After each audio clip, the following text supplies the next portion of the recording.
Even when all the evidence is against the protagonist, but she was sure she was innocent, she still has a drop of hope in her head, thanks to which she does not give up and fights on. Liya Harris, a modest, soft-spoken young African-American woman, stood in the center of a crowded Seattle courtroom, her posture straight and her expression calm despite the tension that crackled in the air. Accused of credit card fraud amounting to $20,000, she was there to defend herself, without a lawyer. The accusation was serious, yet she refused to be cowed. Clad in simple attire and with a quiet dignity that belied the storm raging within, Liya had arrived at the courthouse determined to let the truth prevail.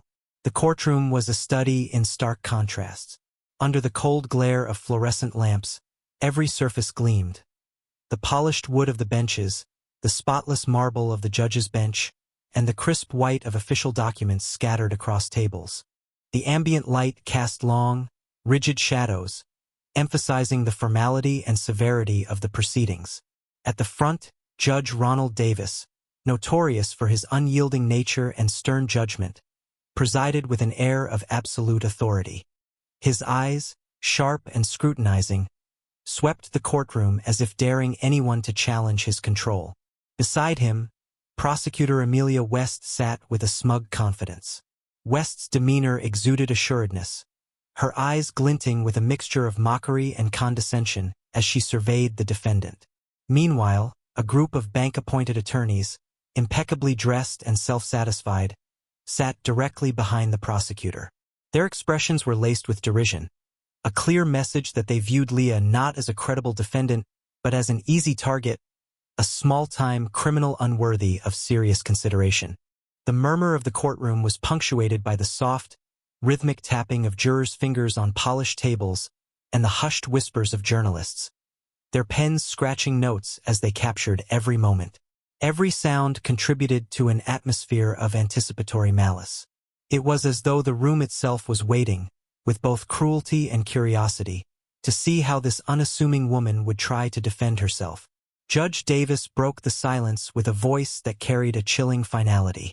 "Ms. Harris," he intoned, his tone dripping with scorn, "you stand here, representing yourself, in a matter involving a fraud of significant value.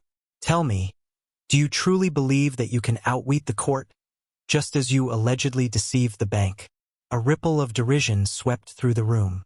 Prosecutor West added her cutting remark, "This will be a quick verdict, Ms. Harris. You're not prepared for the complexity of this case." Her voice, laced with cruelty, seemed to echo the assumptions of everyone in the room, that a young, unadorned janitor of legal knowledge had no hope against trained professionals. Despite the sneering faces and biting words, Liya's eyes remained focused and her voice, when she finally spoke, was steady. "Your Honor, I stand before you today with the conviction that I have been set up," she began, her tone calm yet resolute. "I contend that I am the victim of identity theft, a victim of a sophisticated cyber attack on the bank that resulted in fraudulent charges in my name." A tense hush descended over the courtroom, all eyes fixed upon her as she prepared to lay out her defense. Every detail was closely observed, from the slight tremor in her hand as she gripped the folder containing her evidence, to the unwavering determination in her gaze. In that moment, the atmosphere shifted subtly. What started as an environment of scorn now brimmed with a mix of guarded anticipation and the promise of revelation. As Liya took a measured step forward to begin her argument, ready to demonstrate her knowledge of financial regulations and the protections afforded by the Fair Credit Billing Act of 1974, the room seemed to hold its breath. The murmurs faded into a wary silence, while the smug expressions of the bank attorneys and Prosecutor West morphed into expressions of dubious anticipation. It was clear that the fate of the case, and perhaps the larger principles of justice and transparency, would hinge on the outcome of what Liya was about to say. Liya took a steady breath and began to present her evidence. With quiet determination, she opened a folder and carefully removed a stack of bank account statements. The documents were printed on crisp paper and clearly detailed her transactions over the past few months. She held them up so that the courtroom could see. "Your Honor, I submit Exhibit A. These are my personal bank statements," Liya said, her voice even but resolute. They show that no purchases corresponding to the alleged $20,000 fraud were ever made using my account. Every charge listed in the prosecution's case is absent here. A murmur rippled through the courtroom. Judge Ronald Davis peered at the statements over the rims of his glasses, his face unreadable. He leaned slightly forward. "Ms. Harris, are you absolutely certain these documents are complete and unaltered?" he inquired in a measured tone, his words laced with skepticism. Liya nodded. "Yes, Your Honor. The statements were obtained directly from my bank via a Freedom of Information request. They are official and genuine, and they conclusively prove that I did not make any unauthorized purchases." Prosecutor Emilia West, sitting with an air of self-assured superiority, rolled her eyes in visible exasperation. "This may be, but the mere absence of entries on your statement does not prove that the transactions occurred fraudulently in your name." Her tone, heavy with derision, prompted a few soft chuckles from the bank's attorneys seated at the back. Undeterred, Liya continued, "In addition to my bank statements, I have Exhibit B, a detailed report on the hacker attack that targeted the bank on the evening of the incident." She produced a thick, printed document that summarized the findings of an independent cybersecurity firm. The report outlined how the bank had suffered a significant breach. Yet, crucially, it also noted that the bank had failed to notify customers in a timely manner, instead opting to withhold the information. This report, Liya elaborated, indicates that the bank was aware of a system vulnerability and, frankly, attempted to cover up the breach. The prosecution's narrative that I conducted fraudulent activities falls apart when one considers that my personal data might have been compromised without my knowledge. She paused, letting the gravity of her claim sink into the expectant silence of the room. Judge Davis examined the report closely. The light from the overhead lamps glinted off the device he used to flip through the pages. Indeed, the report was comprehensive, filled with technical terms and statistics that spoke of a sophisticated cyber attack. "It appears," he remarked slowly, "that the bank's internal procedures in handling this breach were less than transparent. However, I must stress that technical reports, while informative, require corroboration." Liya met his measured glance and replied, "That's precisely why I am presenting Exhibit C next." Her voice remained calm, but the determination in her eyes betrayed a quiet urgency. Exhibit C is a recording of an off-the-record phone conversation with a bank representative. In that conversation, the representative dismissively ignored my early warnings about suspicious activity on my account, and even joked about the supposed fraudulent charges being a mistake tailored to shift blame. Her fingers brushed the side of her phone deliberately, drawing the attention of several journalists in the gallery who began leaning forward with interest.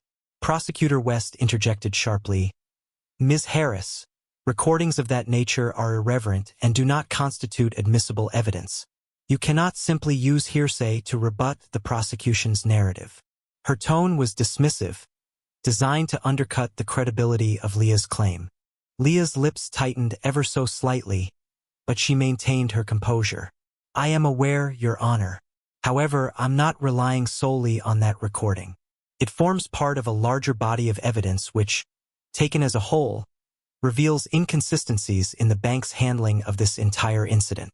Her gaze swept across the room, conveying both resolve and quiet confidence. Judge Davis's expression remained skeptical as he scanned the stack of documents before him. The room was enveloped in a heavy silence, punctuated only by the soft rustling of papers and the occasional nervous scratch of a pen by a juror. Reporters in the back scribbled down notes, their eyes flickering between Liya and Judge Davis with palpable anticipation. "As you can see," Liya continued, "the evidence strongly suggests that I have been framed. The absence of the fraudulent charges on my bank statements, combined with the independent cybersecurity report detailing a significant breach, which the bank chose to conceal from its customers, makes it clear that the charges against me are not only baseless but are part of an orchestrated cover-up." Judge Davis leaned back, his gaze momentarily thoughtful as he processed the weight of the evidence laid before him. "Ms. Harris, you have presented a compelling argument. I find it notable that you, without any formal legal representation, have managed to assemble such a thorough portfolio in your defense?" His tone, though still cautious, hinted at a grudging respect. Liya allowed herself a brief nod before reaching once more for her phone. Her fingers tapped a few keys, and the device sprang to life. "I now present Exhibit D," she said softly, her voice steady as she prepared to play the recording of that pivotal phone conversation, a recording that could turn the tide of the case. At that moment, the atmosphere in the courtroom became even more charged with anticipation. Every eye was fixed on Liya, every ear tuned to the sound of what was about to be revealed. The recording, poised to be played, promised a final piece to the puzzle, one that would expose the full extent of the bank's obfuscation. Liya took a deep, steadying breath as the recording played through the courtroom speakers. The digital voice of a bank representative filled the room, its tone dismissive and chillingly casual. In the recording, the rep had nonchalantly remarked how the bank was aware of the data breach yet chose not to alert customers. Instead, they quietly arranged for a scapegoat to cover up their failure. Liya's eyes shone with intensity as she let the evidence speak for itself. "Listen carefully to Exhibit D," she said, her voice calm and clear as it resonated throughout the silent courtroom. "This conversation confirms that the bank knew of its own security vulnerability and deliberately withheld the breach report to avoid accountability. They fabricated a narrative to pin these fraudulent charges on me."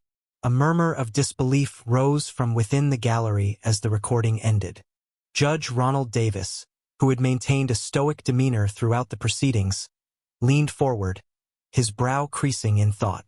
His pen tapped slowly against the polished wood of his desk, a sound that punctuated the heavy silence. "Ms. Harris," Judge Davis began, his tone measured yet tinged with uncertainty, "the evidence you've presented is indeed disturbing. Your explanation that you are not the perpetrator, but rather a victim of identity theft resulting from a cyber attack on the bank, carries significant weight.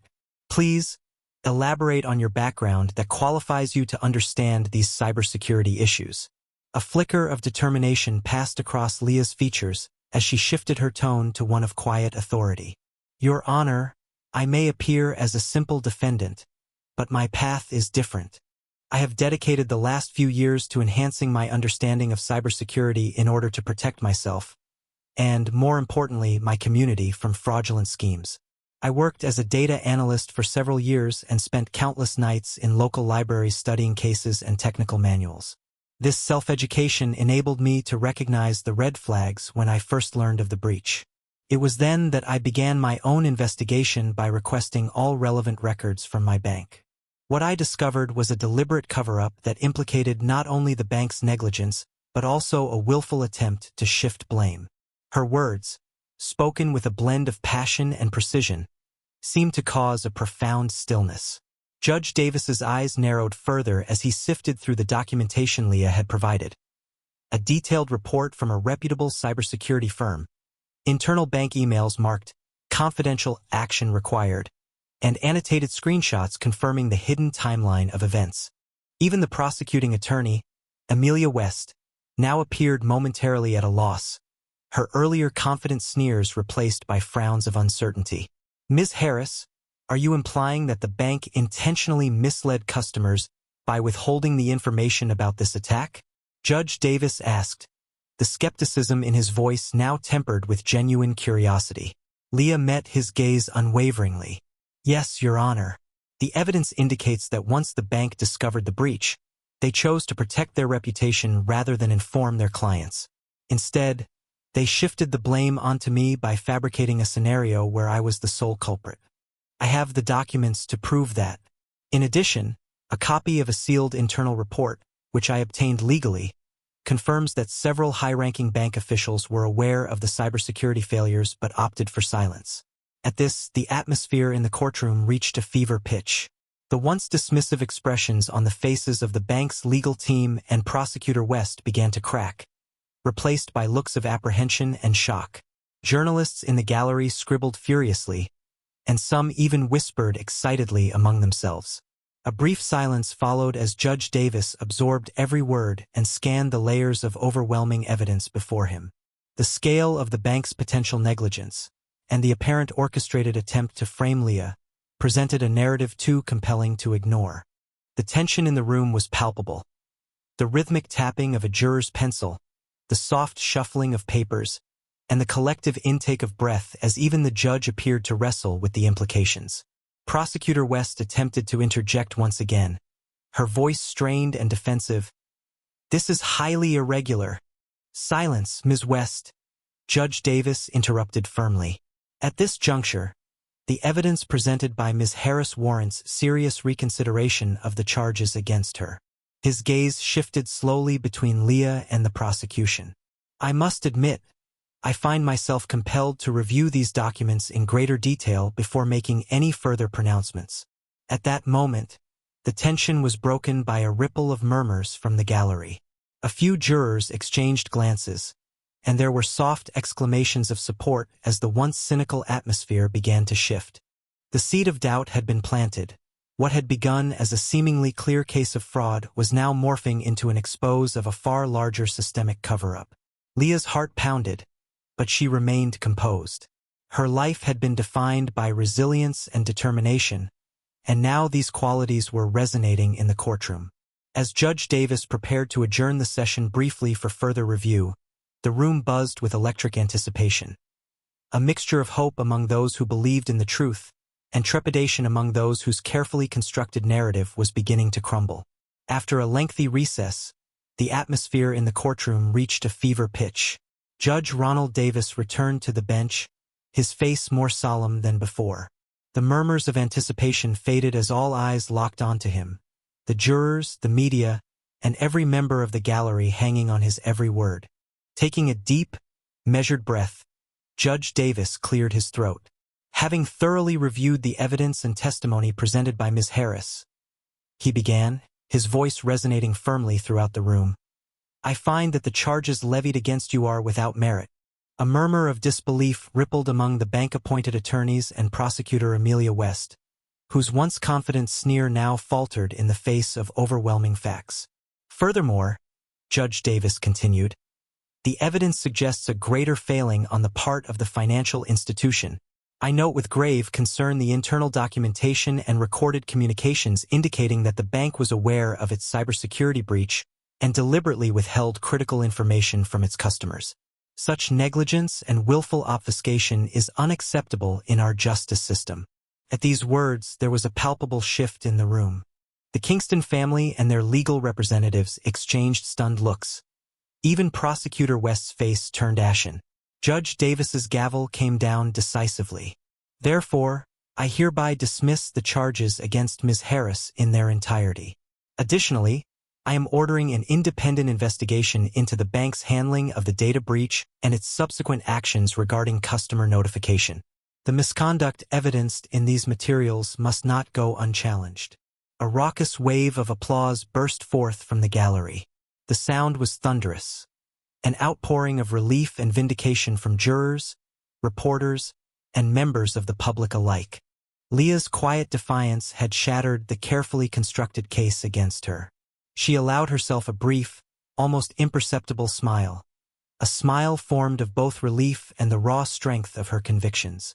Prosecutor West attempted to retort, but Judge Davis cut her off sharply.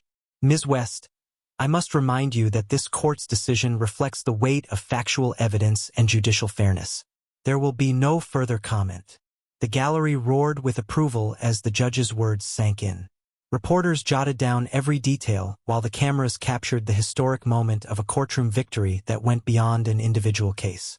Liya's heart pounded, and her thoughts swirled with gratitude for having the courage to stand up for herself despite the odds.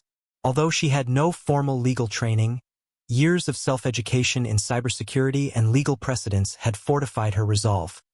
Her quiet determination had become her most potent weapon. Stepping back from the defendant's table, Liya allowed herself a moment to glance around the courtroom. The once sneering faces of the opposition now looked reflective, and even Judge Davis's stern gaze seemed softened by the truth that had emerged. The sense of injustice that had once hung so oppressively in the air was finally giving way to a cautious hope that truth and facts would always triumph. As the courtroom began to empty, the energy of that triumphant decision radiated into every corner. Individuals whispered excitedly among themselves. Stories of potential new legal actions against the bank spread like wildfire. Reporters began discussing the possibility of a wave of lawsuits being filed by other victims of the bank's negligence and cover-up, sparking the beginning of what many believed might be a watershed moment in corporate accountability and consumer rights. Liya, hardly able to contain a sense of profound validation, sat quietly as she collected her documents. Amid the residual clapping and the low hum of conversations, she reflected on the deeper significance of the day's victory. It wasn't merely about dispelling baseless charges. It was about challenging a system that too often silences the vulnerable. Her determination had inspired others to question and fight against the abuse of power. Before the judge called the session adjourned, he added, "Let this case serve as a reminder that justice must be guided by impartiality and truth. May it also compel institutions to be accountable." With those final words echoing in the now hushed room, the gavel fell, and the decision marked a definitive turning point. The room pulsed with a shared understanding that the power of evidence, and the courage to present it, could change lives. In the wake of Judge Davis's ruling, the seismic impact of Liya Harris's defense began to ripple outward throughout Seattle and beyond. What had once seemed like a routine fraud case now ignited a far larger controversy. The judge's decision, to dismiss the charges and order an independent investigation into the bank's handling of its data breach, became a lightning rod for public outcry against corporate negligence and systemic injustice. Within days, news tickers and online articles buzzed with headlines such as "Bank Cover-Up Exposed" and "Liya Harris, the voice of cyber accountability," while social media platforms exploded with hashtags like #TruthInTech and #StandWithLiya. Liya, once seen merely as a defendant accused of fraud, had emerged as a powerful symbol of resilience and self-empowerment. Victims of similar corporate malfeasance began sharing their experiences, and grassroots organizations rallied together, calling for stricter cybersecurity regulations and transparency in financial institutions' operations. A flurry of class action lawsuits was launched against the bank implicated in the cover-up, as more customers came forward with evidence of unauthorized charges and undisclosed breaches. Industry experts praised Liya's tenacity and legal acumen, noting that her self-taught mastery of cybersecurity and legal precedent, an impressive achievement for someone without formal legal training, had not only saved her reputation but also unveiled critical systemic flaws. In the weeks following the trial, Liya found herself inundated with invitations to speak at public forums, legal symposiums, and technology conferences. At one such event in Seattle's bustling downtown, she addressed an audience of activists, tech professionals, and ordinary citizens. Standing at the podium before a sea of expectant faces, she recalled the arduous journey that had led her to that moment. "Today is more than a personal victory," she declared passionately. "It is a testament to the power of knowledge, perseverance, and the unyielding pursuit of truth. I may have been accused of fraud, but what I truly stand for is the integrity of our financial systems and the right to be treated fairly, regardless of one's background." Her words resonated deeply with those present, sparking a renewed momentum within the community. Local newspapers rekindled their investigative reports into bank practices, and civil rights organizations teamed up with cybersecurity experts to further scrutinize the bank's internal procedures. The buzz culminated in an all-out wave of legal actions from customers whose trust had been violated, each case echoing Liya's fight as a beacon of hope and a call for change. Back at her modest apartment in Seattle, nestled among stacks of legal texts and cybersecurity manuals, Liya took a reflective moment.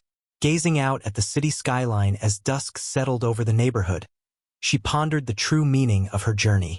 Every moment of hardship, every dismissive glare, and every sneer had fueled her determination to educate herself and stand against the might of institutions that sought to silence the truth. "If my struggle has taught me anything," she mused quietly, "it is that knowledge and persistence can overturn even the most entrenched systems of injustice. Do not be afraid to learn, to question, and to fight for what is right." That evening, she posted an impassioned message on her social media pages. "Never let anyone tell you you are too insignificant to make a difference. Our voices matter, and our knowledge is power. Stand up against injustice, protect your rights, and always seek the truth. The post, paired with a short video clip of her speaking directly to the camera, quickly went viral, garnering thousands of shares and sparking conversations far beyond the digital sphere. Liya's case ultimately set a precedent, not only in legal circles but also in the wider public debate over encrypted data, consumer rights, and corporate accountability. While challenges remained, her triumph had shown that even against the deepest currents of indifference and corruption, an informed, determined individual could turn the tide. As the city moved forward, Liya continued her work with renewed vigor. In quiet moments, she recalled the echoing words of Judge Davis and the supportive cheers of the courtroom that had once been filled with derision. Now, her journey had evolved into a broader mission: to empower every person to stand up for their truth, to defend their rights, and to never allow injustice to go unchallenged. What do you believe is the most powerful lesson from Liya's journey? From facing criminal fraud charges to becoming a symbol of consumer rights and corporate accountability. Have you ever found the courage to stand up for yourself in the face of overwhelming odds? Write your opinion in the comments. We'd love to hear your perspective. I hope you enjoyed this story. Leave a comment, sharing your thoughts about it. Don't forget to like the video and subscribe to the channel so you won't miss new and equally exciting stories. See you in the next video.